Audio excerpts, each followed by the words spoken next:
Three idiots মুভির interview টেবিলে স্যারের রাজুকে একটা প্রশ্ন করেছিল, আপনার রেজাল্ট ক্রমাগত খারাপের দিকে যাচ্ছে কেন, এর কারণ কি?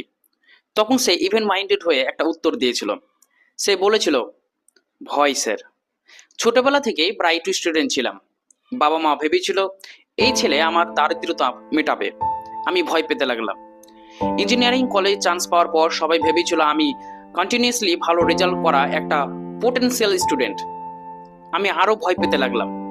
শেষমেশ এই ভয়ের জন্য আমার রেজাল্টস আরো খারাপ হতে লাগলো। চিন্তা করলে দেখবেন আমাদের জীবনের প্রতিটা স্টেট কিন্তু সেই রকম। পরিবারের শর্ত, বাবা মায়ের স্বপ্ন, আত্মীয় স্বজনের সামনে মাথা নিচু করে থাকার ভয়, এ সবগুলো জিনিসেই আমাদের স্বপ্নগুলোকে পাল্টে দিচ্ছে। মূলত জিনিসটা এমন যে আমাদের ঘুমোতে যাওয়ার আগে আমাদেরকে একটা নির্দিষ্ট শর্ত জুড়ে দেই, আমাদের স্বপ্নগুলোকে ফিক্স করে দেওয়া হচ্ছে। তোমাকে এই স্বপ্ন দেখতেই হবে।